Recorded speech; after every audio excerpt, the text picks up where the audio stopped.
Hello, good day. Welcome once again to another episode of Kwentuhan Sessions, JMVL Case Digest, kung saan pag-uusapan natin ang mga cases na penned ni Justice Mario V. Lopez in preparation for the 2024 bar exam. Okay, hopefully lahat tayo nakikinig dito ay nakapag-apply at umabot sa April 5 deadline and handa or naghahanda na para sa totoong laban natin. Okay? So, for today's episode, episode 22, alam kong medyo matagal nyo tong hinintay, pasensya na't natagalan. We'll be having political law case involving a naturalization, topic on a naturalization po. And this is Sefyan Abdel Hakim Muhammad, aka or also known as Sefyan Abdel Hakim Mohammed Hossein as petitioner versus Republic of the Philippines as the respondent. GR number 220674, December 2, 2021. Here, the court delves on the procedural issues in a naturalization case, such as the period of filing and the pieces of evidence need to be presented by the applicant. So, okay, pieces of evidence, hindi evidences. Baka mamaya yung magamit natin sa bar exam. Anyways, let's go to the facts. Okay, Sefyan Abdel Hakim Mohammed, or Mohammed for short, a Sudanese national, is married to Lalaine N. Piano, a Filipino citizen with whom he got a child, Ahmed Sefyan Piano Mohammed. In 1991, Mohammed arrived in Manila. In 2005, Muhammad was recognized as a convention refugee. Muhammad currently works as a public relations officer for the Qatar Embassy with a monthly income of $800. Okay, so at that time, syempre medyo malaki pa yung dollar mga panahon na yun. Okay, on June 2, 2006, Muhammad applied for Philippine citizenship and filed a declaration of intention with the Office of the Solicitor General. Okay, so he would like to apply to be a Filipino citizen. On July 20, 2007, Mohammed submitted a supplemental declaration of intention stating that he is not only known as Sefyan Abdel Hakim Muhammad but also as Sefyan Abdel Hakim Muhammad Hussein. Okay, so take note of that vital change. So, dinagdagan niya yung pangalan niya or yung also known as niya. So, hindi lang pala ako si Muhammad, okay? Ako nga pala si Sefyan Abdel Hakim Muhammad Hussein. Okay, so actually dito na nagkakaroon ng contention, okay? Dahil dun sa pagbabago niya ng pangalan. Okay, pero tuloy tayo. On August 21, 2007, Muhammad filed a petition for naturalization before the Regional Trial Court of Pasay, Branch 114. In his petition, Muhammad alleged jurisdictional facts and attached supporting documents. At the trial, Muhammad presented his two witnesses, namely Edna A. Hossein and Mary Joy Amigable, or Mary Joy.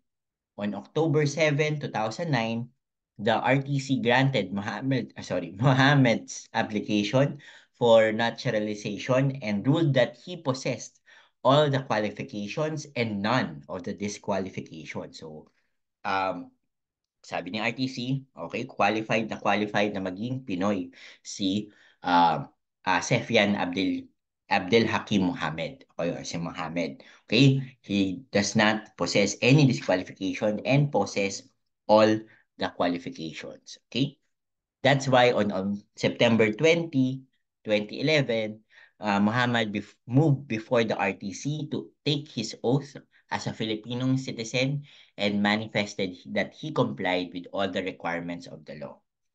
On October 24, 2012, Muhammad took his oath of allegiance. So, nanumpa na siya bilang isang Pilipino.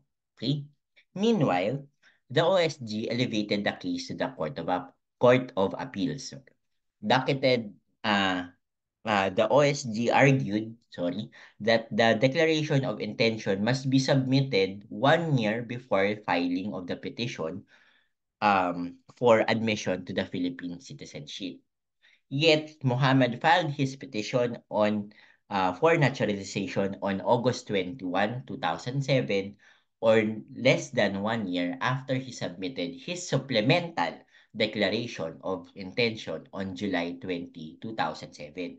So here, kinokontent ng Office of the Solicitor General na ang dapat na counting ng 1 year is from the time that he filed the supplemental declaration of intention. Given na merong material change as to the fact na nagdagdag pa siya ng pangalan, kanyang AKA. Okay? So, yun yung kinokontent dito ni Court of Appeals. Okay? Moreover, Muhammad failed to substantiate his qualifications with competent evidence. So, aside from not following the prescribed period, hindi daw siya nagpakita ng sapat na ebidensya para sabihin na he qualifies as a Filipino, that he possesses all the qualifications and none of the disqualification. Okay? Lastly, Muhammad oath is void because the RTC administered it before the government's period to appeal expired. Okay? So, hindi daw binigyan ng chance yung Office of the Solicitor General na i-contend or magkaroon ng time to object to the application of Sefian Mohammed. Okay? Bakit nga ba nangingialam si OSG dito? Kasi syempre, he is the lawyer for the state, for the country, di ba? And as much as possible, syempre, pinoprotektahan natin. Akin lang naman to. Just thinking na, kaya nangingialam yung OSG kasi nga, pinoprotektahan niya yung kapakanan ng mga Pilipino, di ba? Hindi hindi basta-basta pwede kang maging Pilipino. Kailangan you comply with the requirements. Kasi syempre, tayo din naman Pilipino ang masisiraan. Okay? Kapag kunyari, tanggap lang tayo ng tanggap ng mga application without, syempre, filtering out the applications. Okay? Tayo nga Pilipino, Pilipino na mismo, di ba, nagkakaroon ng siraan. Pa kaya yung mga ibang, di ba, ibang lahi. So, you must be very diligent. The state, of course, must be very diligent in the applications for naturalization. Kaya ganun na lang siya ka-rigid. Okay? Ganun na lang siya ka-strict. Okay? Pero in my opinion lang naman yun. Isip ko lang naman. Okay? That is why, okay, going back, the Court of Appeals reversed the RTC's judgment and dismissed the petition for naturalization without prejudice. So sabihin ng without prejudice, di nga, pwede pa naman siya mag-apply. Okay? So hindi naman yan the end na. Okay? Pwede ka pa na mag-apply. Apply ka ulit, gawin mo tamang gawin mo yung tamang procedure. Okay? So, yan. The CA found Mohammed's evidence insufficient to grant the application for naturalization.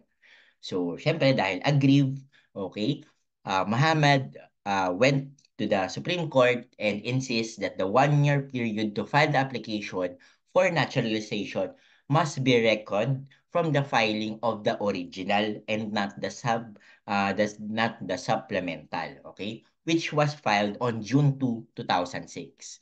Okay? Muhammad maintains that the evidence on record and accounts of his witnesses, okay, yung dalawang witnesses na yan kanina, aptly establish his mental and physical fitness.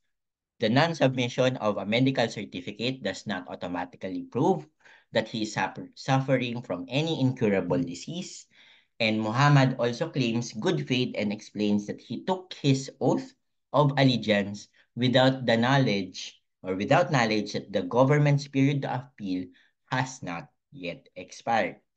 That thus, Muhammad pleads that he should be given or allowed to retake his oath. Finally, Muhammad invokes the provisions of the 1951 Convention relating to the status of refugees and the court's ruling in Republic versus Carbasi, which affirmed that the naturalization of a convention refugee. Okay, so those were the contention of Muhammad, sorry. So, given those, these are the issues for the Supreme Court to settle or penned by Justice Mario V. Lopez. So, these are the issues. Number one, whether or not Muhammad correctly complied with the 1 year period of filing the Declaration of Intention for Naturalization. So, ito yung unang atake ng Office of the Solicitor General, di ba? Na hindi siya sumunod sa prescribed period, okay, of filing or applying or the petition with the RTC. Okay, yung 1 year period na yun. Number two, whether or not Muhammad had adduced sufficient evidence required for naturalization. Number three, whether or not Muhammad's status as a refugee entitled him for naturalization. So sinasabi kasi dito ni Muhammad na refugee naman ako eh. So I should be given some entitlement, okay, or some leeway kumbaga in the application. Okay?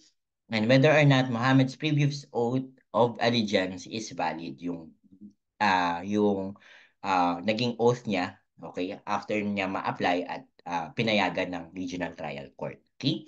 So this is the ruling of the Supreme Court um, as penned by Justice Mario V. Lopez. So number one, JMVL said, no, Muhammad did not correctly comply with the 1 year period of filing the declaration of intention for naturalization. Okay? So, hindi daw siya nag-comply according to Justice Mario V. Lopez and the Supreme Court. Basis Section 5 CA number 473 strictly enjoins the applicant to file with the OSG a declaration under oath that it is his or her bona fide intention to become a citizen of the Philippines 1 year prior to the filing of the petition for admission to the Philippine citizenship. So it is strictly, okay, sabi sa batas, CA 473, na dapat, okay, nakapag-file mo na si applicant, okay, ng declaration 1 year before he went to the courts, to the regional trial courts, to apply or to petition his application for Philippine citizenship. Okay? As aptly discussed in Republic versus Li Ching-chung, okay, the purpose of the 1 year period is to give OSG sufficient time to investigate the qualifications of the applicant and adduce evidence to protect the interests of the state to it, the period of 1 year required therein is the time fixed for the state, sorry, to make inquiries as to the qualifications of the applicant. Okay, so itong 1 year na to para mag-imbestiga, para check nga, as mentioned earlier, parang tama yung hula ko, di ba? Para tignan kung dapat ba siya maging Filipino citizen. Okay? Okay, for the OSG to investigate. Okay? An applicant may then impose upon the court as the state would have no opportunity to gather evidence that it may present to contradict whatever evidence that applicant has adduced on behalf of his petition. The period is designed to give the government ample time to screen and examine qualifications of an applicant to measure the latter's good intention and sincerity of purpose. Okay? So, yun nga. Kaya, binibigyan talaga or strict dun sa 1 year period. Okay? So, applying CA 473 and the jurisprudence cited, Republic versus Li Ching-chung, the court, through Justice Mario V. Lopez, said that in this case, among the contents of Muhammad's declaration of intentions are the names which he is known. However, Muhammad's original declaration provided the name Abdel Hakim Muhammad, and it was only in the supplemental declaration that the name Abdel Hakim Muhammad Hussein, o yung dinagdag niya yung Hussein, was incorporated. Okay? So, dun sa original, wala pa yung Hussein, kaya nga nagkaroon ng supplemental. Okay? Contrary to Muhammad's theory, the change he introduced in the declaration as to the names he was known is substantial. Okay? So, para kasi kay Muhammad, di, dagdag lang naman ako eh, di ba? Kaya ang dapat na basis is yung original pa rin. Pero sabi ng court dito, hindi, importante yung dinagdag mong Hussein. Kasi maaring lalo na sa sa mga Muslim nating friends, 'di ba? Maraming Abdul, maraming Muhammad, ganun. So yung pagdagdag mo ng isang pangalan, iba din yung identity nun. Okay? So yun. Um, it is only after the inclusion of Muhammad's other name that the state may proceed with its investigation and gather evidence pertaining to his qualifications. Kasi syempre, maaring may ibang tao nakilala siya na merong Husin yung pangalan. So, kapag nagtanong-tanong sila, tapos ang tinanong lang nila, ay si ano, kilala niyo ba si Abdel Hakim Mohamed? So, yung iba, baka ibang Mohamed yung nasa isip nila. Eh, pag dinagdagan mong Husin, di ba, Mohamed Husin, iba yung masasabi nila. So, yun yung point dito ng Supreme Court. Okay? It is also at this point that the state may verify whether Muhammad is authorized to use alternative names. Significantly, in cases of substantial changes in the original declaration, the mandatory 1-year period to file the petition for naturalization must be computed from the submission of the supplemental declaration. So, given na substantial yung change, okay, na inintroduce ni Mohammed. So again, the reckoning point will be from the time that the supplemental declaration was filed by him. Okay? So otherwise, it will deprive the OSG of sufficient time to investigate the qualifications of the applicant and adduce evidence to protect the interests of the state. In this case, Mohammed filed his petition for naturalization on August 21, 2007, or only a month after he submitted the supplemental declaration on July 20, 2007. Obviously, the period of 1 month is insufficient for the OSG to verify the person of the applicant Abdel Hakim Muhammad, aka Abdel Hakim Muhammad Hussein, and to conduct inquiries as to his qualification. So again, the court ruled that he did not comply with the 1-year mandatory filing, okay, before with the OSG before going to the regional trial court. Okay, so it was said by the Supreme Court that the change in the name or the addition of Hussein in the name is a substantial change and given that yung substantial change na yun, ang pagbabasihan ng filing is from the date that the change or the substantial declaration was filed, hindi yung original filing, okay, for purposes of the reckoning period for the 1 year. And I hope that is very clear to us. Okay. Number two, Muhammad have not adduced sufficient evidence required for naturalization. As such, he failed to prove that he possesses all the qualification and none of the disqualification provided by law for purposes of naturalization. Okay? So the court ruled uh, na hindi sapat yung ebidensya na i-present ni Muhammad Hakim, okay, sorry, Muhammad Hussein, okay, na evidence para sabihin na nasa kanya na ang lahat. Naks, parang Daniel Padilla, 'di ba? At walang disqualification. Okay? Section 7 of CA 473 requires the affidavits of two credible witnesses to support the petition for naturalization. The court explained that the witnesses are credible at par with the requirements of naturalization laws when they have a good standing in the community, that they are known to be honest and upright, that they are reputable and trustworthy and reliable, and that their word may be taken on its face value as a good warranty of worthiness of the applicant. So, hindi pala, sabi ng court dito, okay, according to Section 7 of CA 473, na merong qualifications, dapat yung mga witnesses na i-represent mo. Okay? So, they must possess all these characteristics. Okay? A good standing in the community, known to be honest and upright, reputable and trustworthy and reliable, and that their word may be taken on its face value. So, pag sinabi nila, goods na yon, kumbaga, nag-vouch na, okay yung vouching na yon. Okay?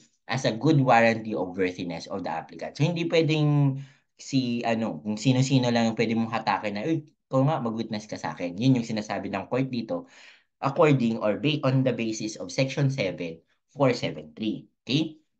The character witnesses, to add, the character witnesses should possess such intimate knowledge of the applicant as to be competent to testify of their personal knowledge. Okay? So, dapat may pagkakakilanlan. Kilala din talaga nila ng buong buo yung buong pagkatao nitong applicant. Okay? This is because vouching witnesses stand as insurers of the applicant's conduct and character. Okay? So, yung nagva-vouch, di ba, yung witness, yan nagsabi na goods tong taon to, gawin mo ng Pinoy. Okay? So, ganun yon.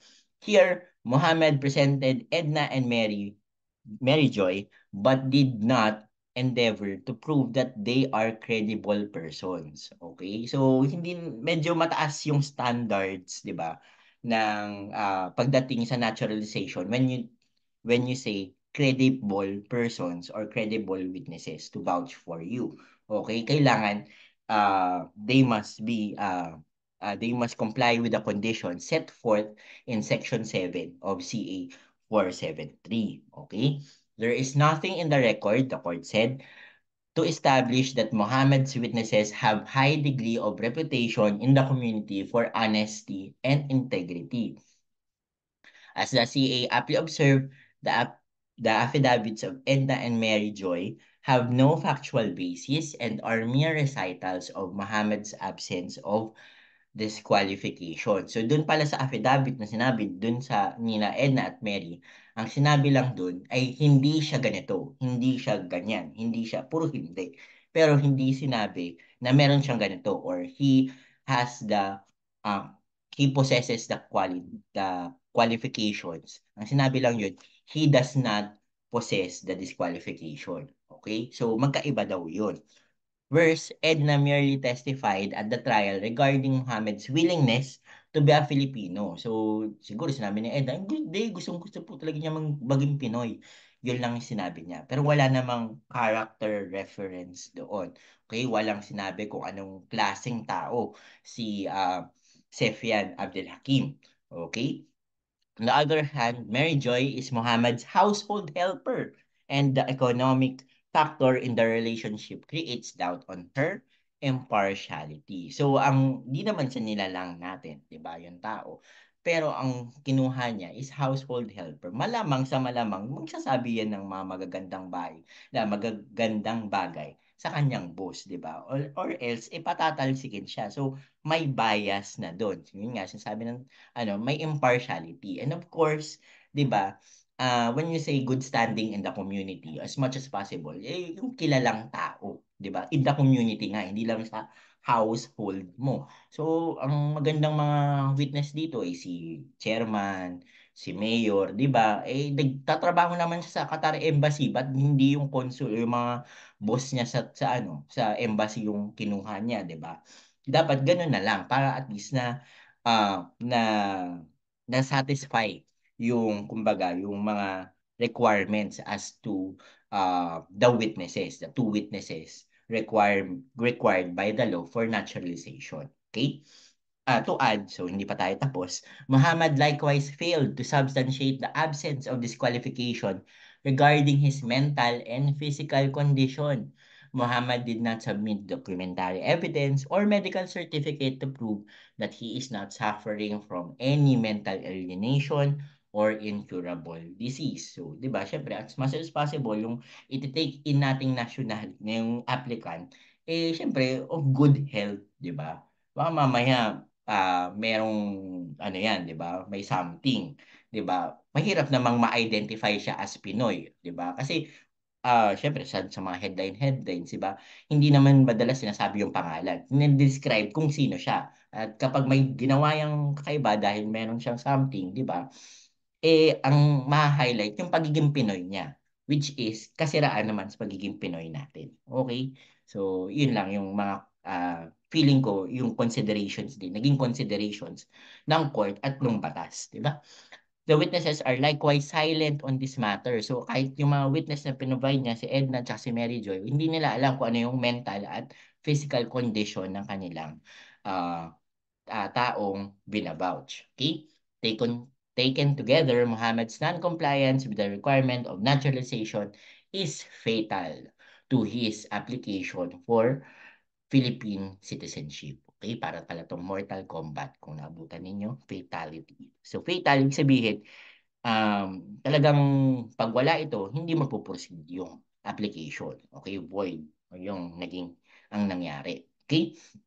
The court is of considered view that Muhammad failed to prove that he possesses all qualification and none of the disqualifications under the law. Hence, the application must be denied.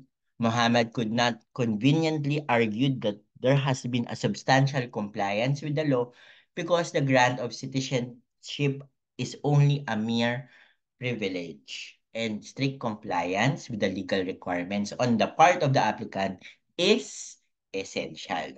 Okay? So, walang substantial compliance daw dito. Pagdating sa naturalization, we have to be strict and rigid with all the rules, okay, as provided for CA 473. Okay? On the third issue, hindi ba makakatulong sa kanyang application na refugee siya?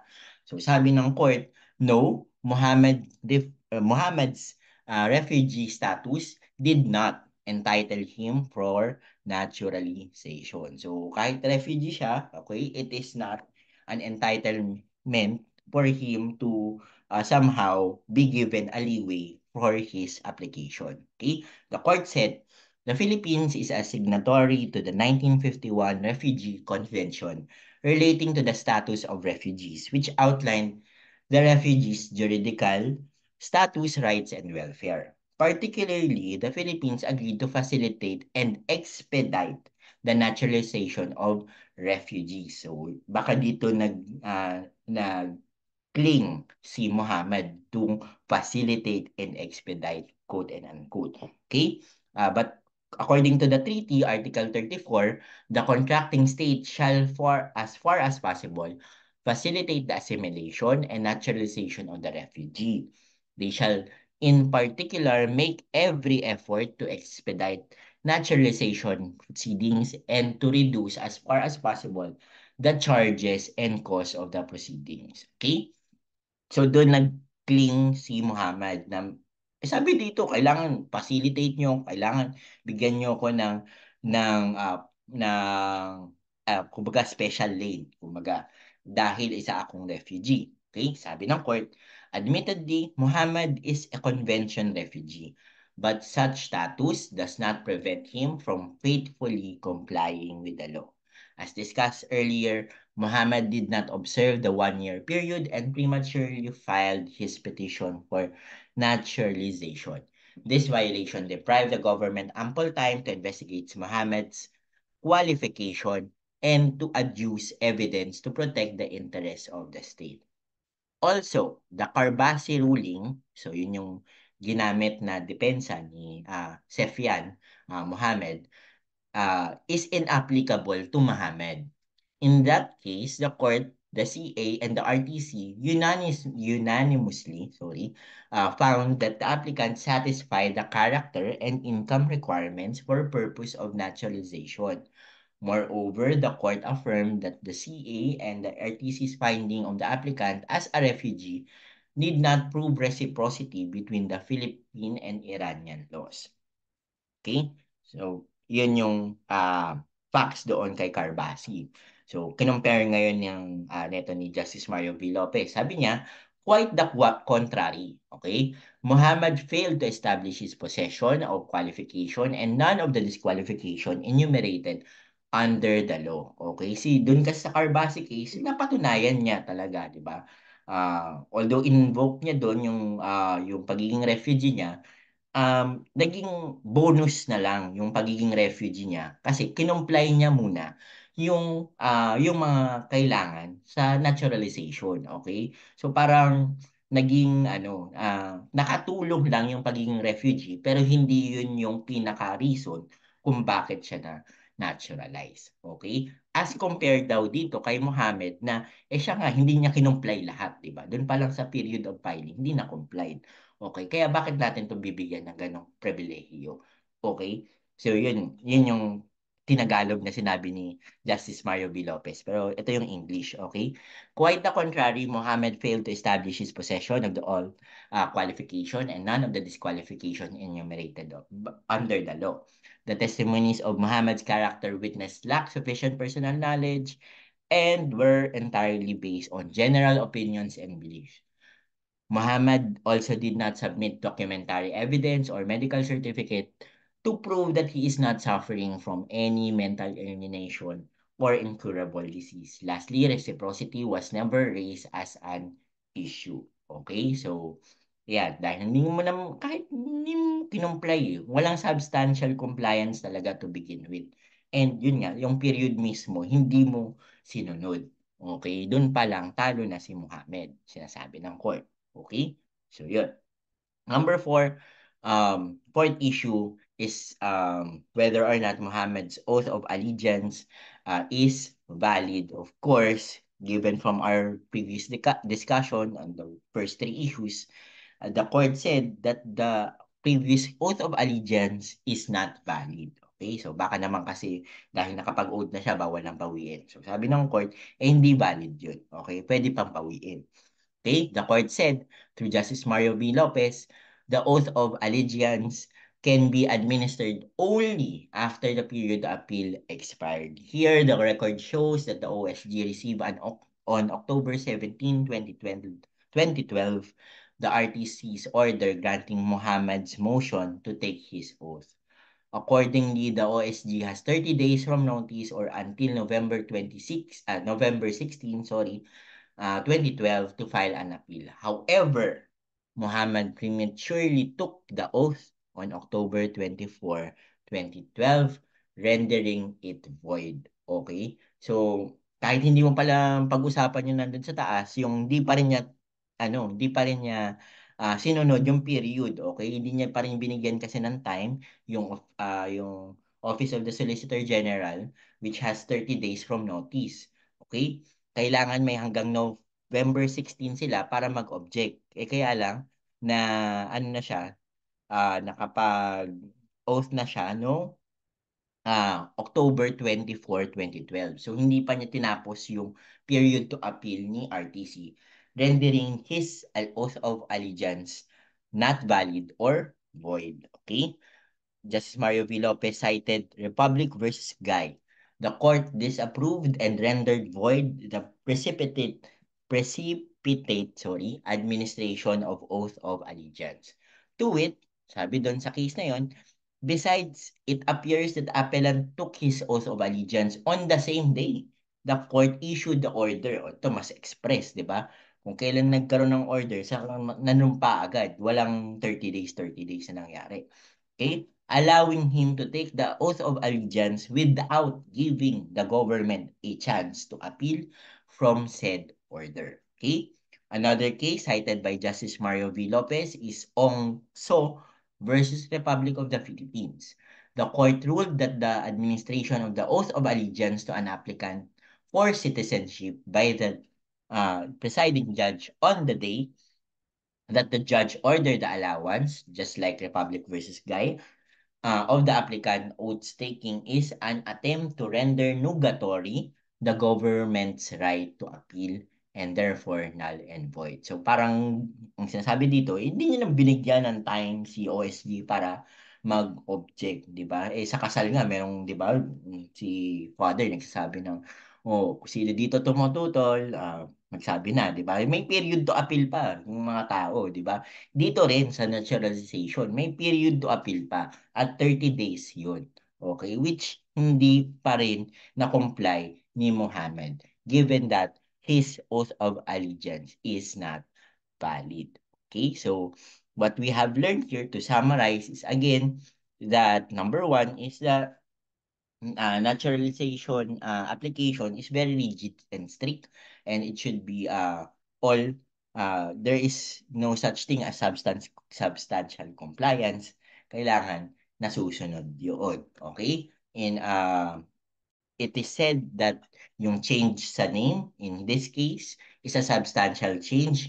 And given that is a substantial change, yung reckoning period ng 1 year to file before you file to the RTC is from the date you filed the supplemental declaration of intention. Okay? Not on the original date. So, yun yung unang doctrinal doon. Number two is that, again, the witnesses to be provided must have these kinds of characteristics to be a credible witness for the purposes of naturalization or application for naturalization. Again, these are um, good standing in the community. They are known to be honest and upright. They are reputable, trustworthy, and reliable.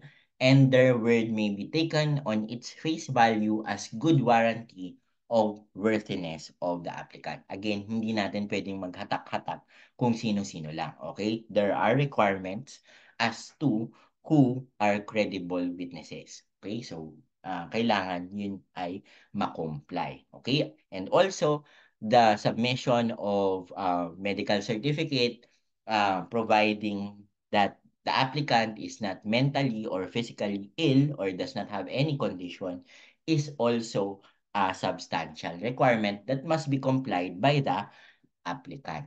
Okay? And the number three, the court said that the refugee status of an applicant, okay, does not prevent him from faithfully complying with the law. So he must still comply, okay? Bonus na lang na refugee ka, kaya ka pagbibigyan, pero kailangan mo pa rin mag-comply. Okay, and number four, okay, there is again another prescripted period that must be complied. Okay, give that the OSG has 30 days from notice. Okay, before the oath of allegiance must be will be taken. Okay, kapag hindi mo na sunod yung 30 days notice na yon, uh, invalid or void yung oath of allegiance uh, as decided here in this case of Sefyan Abdel Hakim Muhammad, aka Sefyan Abdel Hakim Muhammad Hussein versus Republic of the Philippines. So I hope that you have learned something from this case as we digest it. And maraming salamat pa rin sa patuloy na pag-subscribe.